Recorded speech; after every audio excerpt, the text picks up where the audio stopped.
আমার গায়ে যত দুঃখ সয় বন্ধু আরে করো তোমার মনে যাহালয়। নিঠুর বন্ধুরে বলেছিলে আমার হবে, মন দিয়াছি এই ভেবে, সাক্ষী কেউ ছিল না সে সময়। উকিল মুন্সি 1885 সালের 11 জুন আজকের এই দিনে জন্মগ্রহণ করেন। তার কথা আমরা কে না জানি। বিখ্যাত বাউল সাধক, জগৎ সংসার জীবনের মিশ্র গান লিখে তিনি একসময় যেরকম জনপ্রিয়তা পেয়েছেন, ঠিক সেইভাবেই মানুষের মনের মণিকোঠায় গেঁথে গেছেন তিনি চিরতরে। আজও তাকে নিয়ে আলোচনা, আজও তাকে নিয়ে চর্চার এতটুকু ঘাটতি নেই আমাদের মাঝে, যেন প্রতিদিন সেটি বেড়েই চলেছে। উকিল মুন্সির জন্মদিনে তার প্রতি রইল শ্রদ্ধা। আমন্ত্রণ জানাই কেওয়াই স্টিল সকাল 24-এ। আজ মঙ্গলবার, আজ 28 জ্যৈষ্ঠ 1431 বঙ্গাব্দ, আজ 11 জুন 2024 খ্রিস্টাব্দ। সাথে আছি আমি তাসনিফা মোহনা। প্রিয় দর্শক, নগরে শ্রোতার আসর, এটি আমাদের আজকের বিষয়। এই বিষয় নিয়ে আজকে কথা বলতে চাই, গল্প করতে চাই, আলোচনার বিষয়বস্তু হিসেবে এটাকেই প্রতীয়মান করতে চাই। আজ আমাদের সঙ্গে একজন অতিথি আছেন, জাকির হোসেন তপন। পেশায় তিনি একজন সঙ্গীত শিল্পী এবং নেশায়ও। একই সঙ্গে তিনি একটি গানের সংগঠনের সাথে যুক্ত আছেন, যেই সংগঠনটির নাম জল তরঙ্গ। 2014 সালে এটি প্রতিষ্ঠা করা হয় এবং তারপর থেকে প্রায় 10 বছর ধরে এই সংগঠনটি তার কার্যকলাপ চালিয়ে আসছে। পরিচয়ের শুরুটা চলুন আমরা গান দিয়েই করি, তারপর জল তরঙ্গ এবং জাকির হোসেন তপন এই দুই নিয়ে আলোচনায় ঢুকে যাব।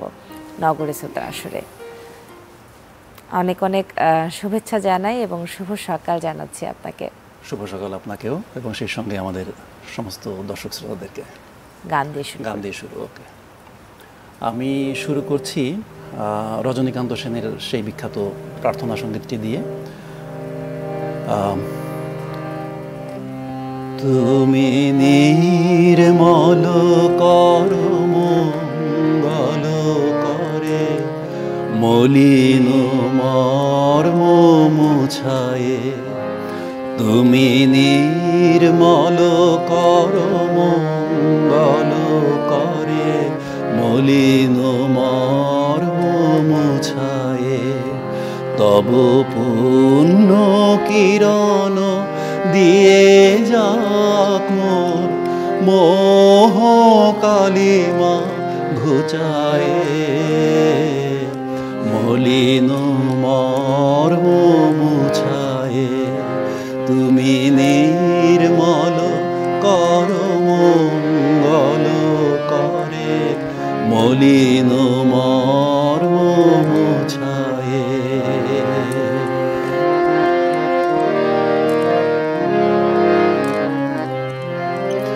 লক্ষ শূন্য লক্ষ বাসনা ছুটিছে গভীর আধারে, জানি না কখন ডুবে যাবে কোন অকুল গরল পাথারে।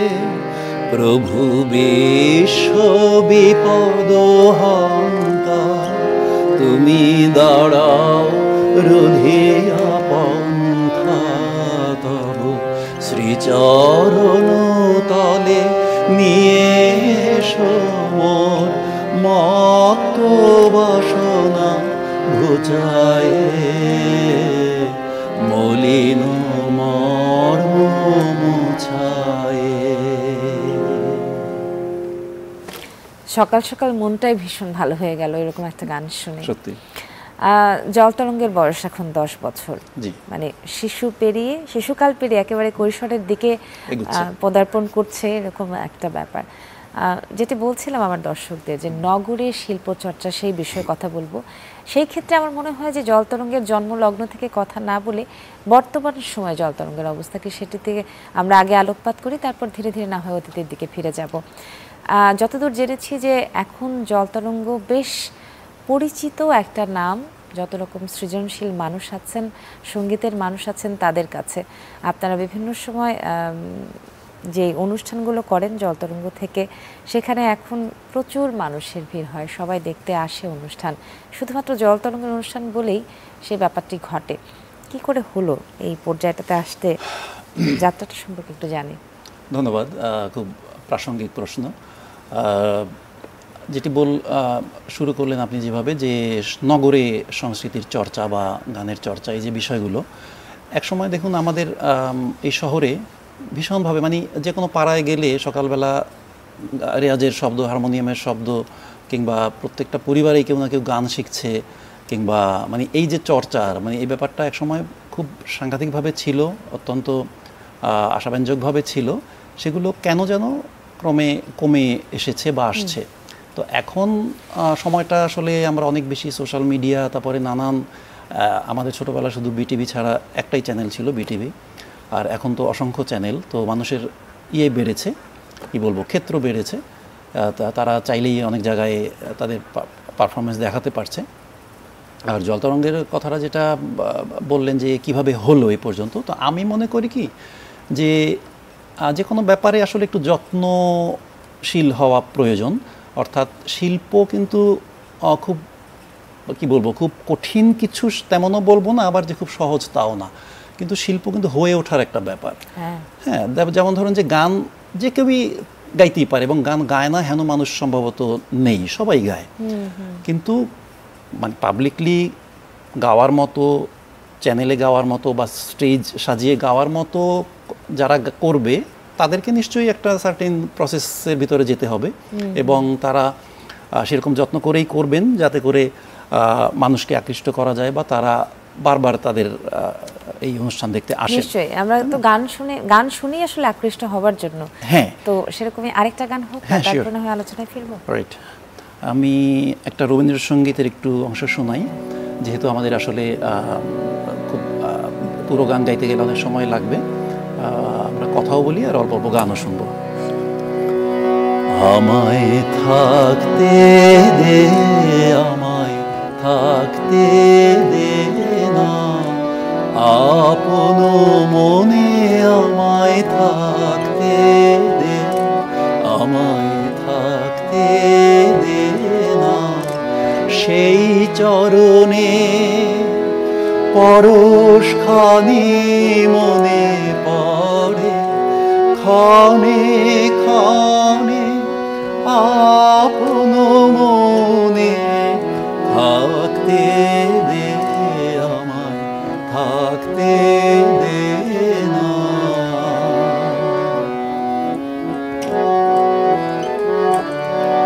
কথার পাকে কাজের ঘরে ভুলিয়ে রাখে কে আর মোরে, তার স্মরণে বরণ মালা গাথি বসে, গোপন কোণে আপন মনে থাকতে দে, আমায় থাকতে দে না। এই যে রবীন্দ্রসঙ্গীত দিয়ে শুরু করা সকালটা, এটা আমার ব্যক্তিগতভাবে ভীষণভাবে মনে হয় যে সারাটা দিন বোধহয় একটা অন্যরকম মেডিটেশনের মধ্যে দিয়ে কাটে। আমরা কিন্তু যেই বিষয়বস্তুতে ছিলাম, নগরের শিল্প চর্চার কথা বলছিলাম। আপনি বিভিন্ন প্রসঙ্গ উল্লেখ করেছেন যে বর্তমানে সামাজিক যোগাযোগ মাধ্যমের দরুন দেখা যায় যে সবাই একটুখানি তাদের চিন্তা ভাবনাটা অনলাইন কেন্দ্রিক হয়ে যাচ্ছে।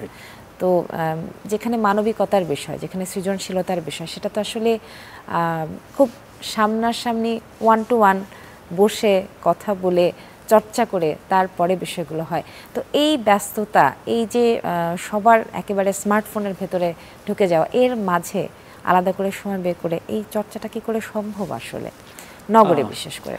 এটা খুব ভালো কথা বলেছেন। আমাদের এখন কিন্তু একটা সভ্যতার সংকটের মতোই হয়ে গেছে আমাদের এই সর্বক্ষণ মোবাইলে ডুবে থাকা। ইভেন ওয়েস্টার্ন ওয়ার্ল্ডে কিন্তু যারা এগুলা তৈরি করেছেন তারা পর্যন্ত কিন্তু এটা সীমিত সময়ের জন্য ব্যবহার করছেন, আমরা জানি, অনেক সময় আমরা দেখি, কিন্তু আমরা কিন্তু সেটা পারছি না। তো যেটা বললেন যে পাশে বসে কথা বলা, আড্ডা দেয়া, গান শোনা, নাটক দেখা, এর তো কোনো বিকল্প নেই। আমি স্ক্রিনেই দেখি বা মোবাইল ফোনেই দেখি।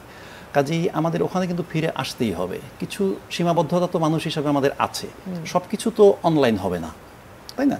তো ওই জন্যই কিন্তু আমাদের এই সংগঠনটা আমরা নিজেদের ক্ষুধা থেকে আসলে, হ্যাঁ, আমরা এক সময় ফিল করলাম যে না, আমাদের জীবনটা আসলে খুব ইয়ে হয়ে যাচ্ছে, এটা পাঞ্চে হয়ে যাচ্ছে, যান্ত্রিক হয়ে যাচ্ছে, এবং আমরা কিন্তু মানসিকভাবে এক সময় কিন্তু অসুস্থ হয়ে যাওয়ার সম্ভাবনা, এবং এটা ঘটছে, কিন্তু ঘটছে যে মানুষ মানে এই যে অন্তরের ক্ষুধাটা মিটছে না বলে, এবং এটাকে আমরা গুরুত্ব দিই না। আর একটা সাংঘাতিক ব্যাপার যে এটাকে গুরুত্ব দেওয়া হয় না। এটা যে একটা মানসিক অসুস্থতাকে দেখবেন যে কেউ অসুস্থতা বলে না, বলে পাগল হয়ে গেছে, কেউ মার দিলে ঠিক হয়ে যাবে, হেন তেন।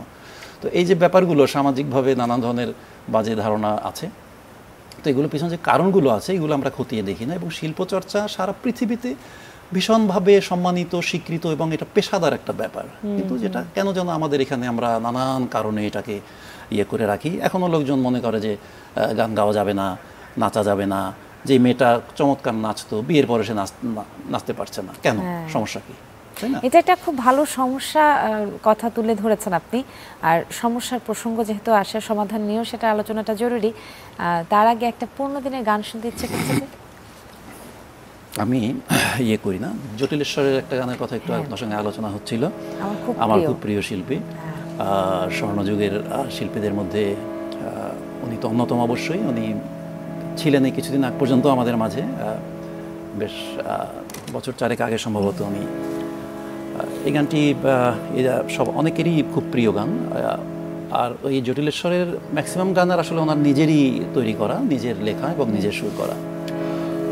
আমার স্বপন কিনতে পারে এমন আমির কই, আমার জল ছবিতে রং মেলাবে এমন আবির কই, আমার স্বপন কিনতে পারে এমন আমির কই, আমার জল ছবিতে রং মেলাবে এমন আবির কই।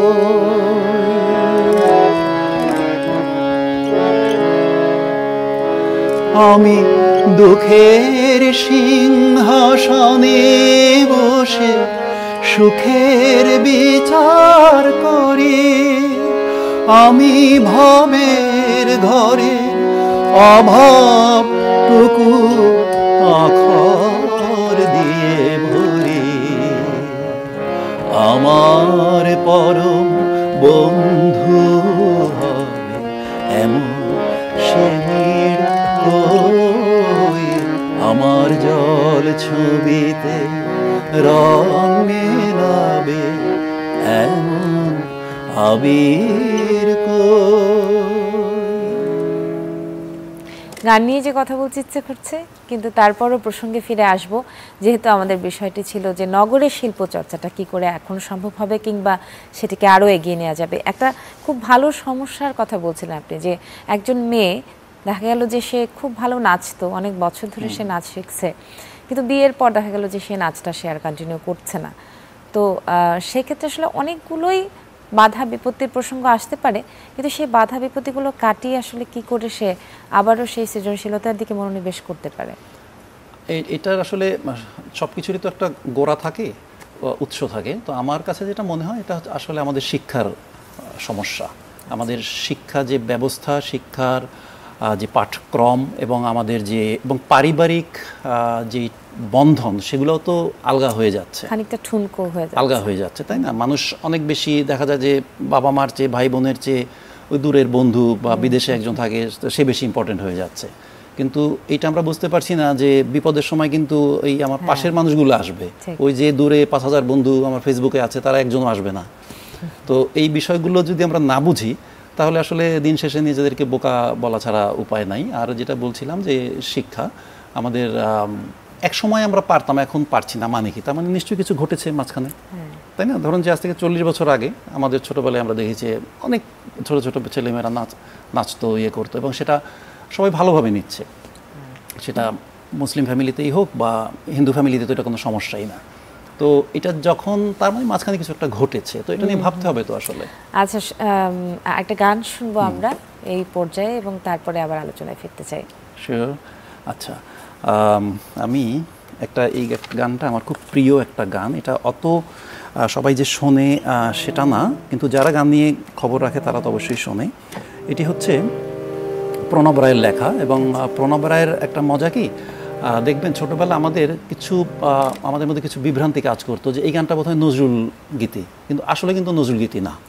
হ্যাঁ, ওই সময় একটা ব্যাপার হতো কি, যে ওই যে কমল দাশগুপ্ত যেহেতু নজরুলের অনেক গান সুর করেছেন, তো কমল দাশগুপ্তের সুর করা গানগুলো যদি অন্য গীতিকারের হয়ে থাকে, ওইটা তখন তো কমিউনিকেশন এত ছিল না, ভালো ছিল না, ওই তথ্যগুলো আমরা পেতাম না যদি না ওই অরিজিনাল রেকর্ডটা কারো হাতে আসে।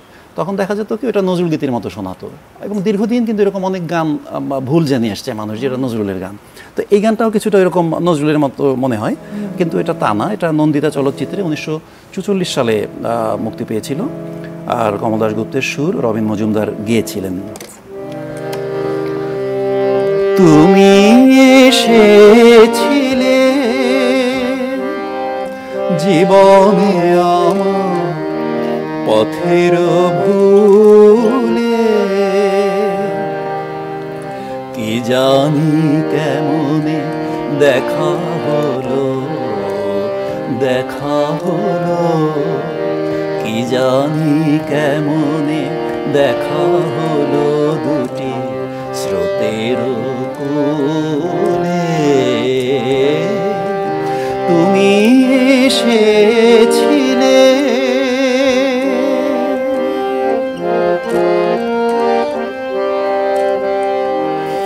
তুমি এলে,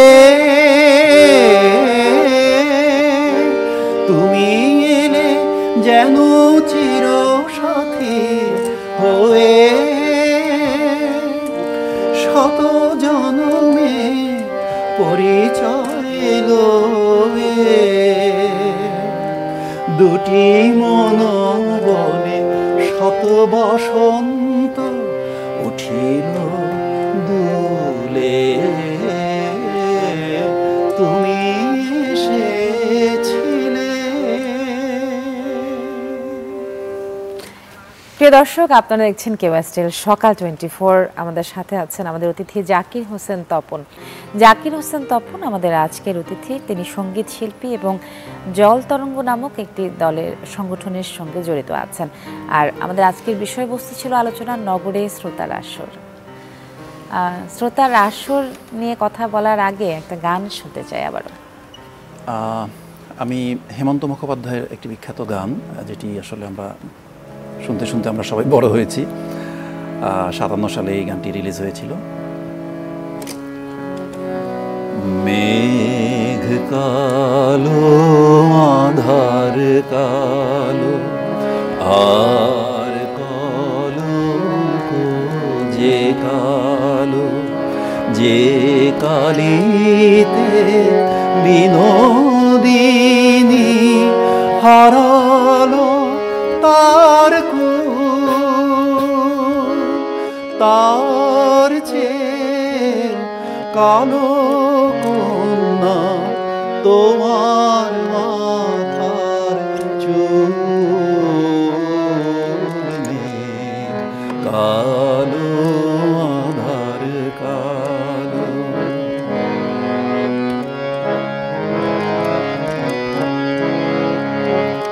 কাশ যে সাদা ধেনু সাদা আর সাদা খেয়ার পাল, সাদা যে ওই স্বপ্ন মাখা রাজ হংসের পাখা, তার চেয়ে সাদা কন্যা তোমার হাতের শাখা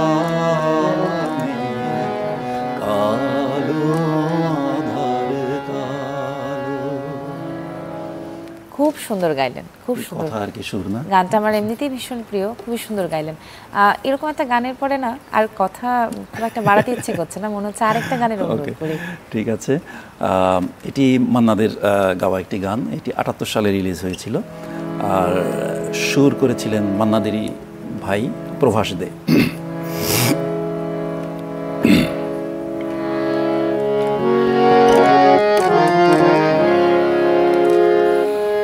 আমি ফুল না হয়ে কাটা হয়ে বেশ ছিলাম, ও আমি ফুল না হয়ে কাটা হয়ে বেশ ছিলাম। জানি না কোন ভুলে তোমার চলে জড়ালাম, আমি সুখ না হয়ে দুঃখ হয়ে বেশ ছিলাম। কেন যে তোমার বুকে দীর্ঘ শ্বাস ছড়ালাম,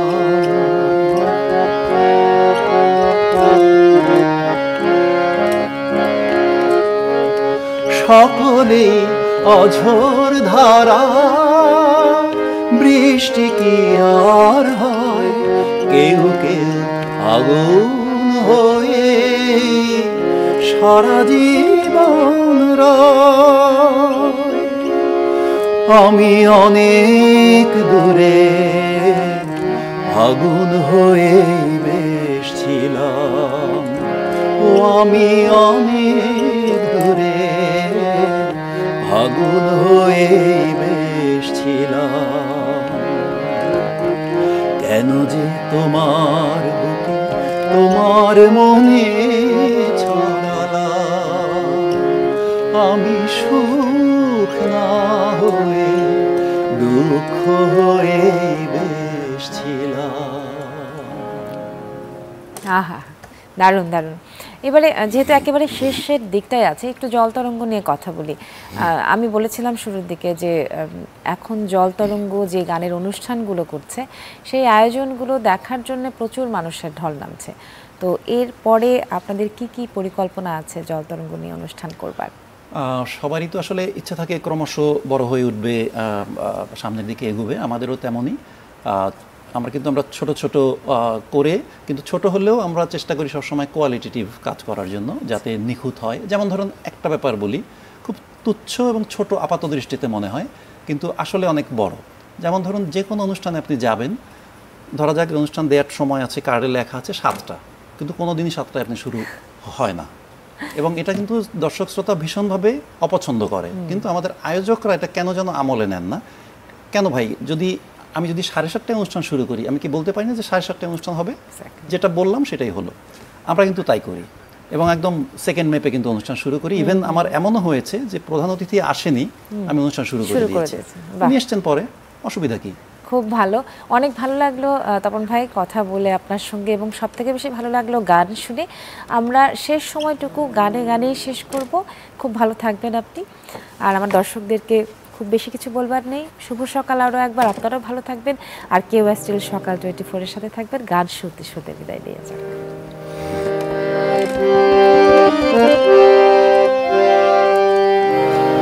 আবার হবে তো দেখা, এ দেখাই শেষ দেখা নয় তো, কি চোখে তোমায় দেখি বোঝাতে পারিনি আজও হয়তো, এ দেখাই শেষ দেখা নয় তো।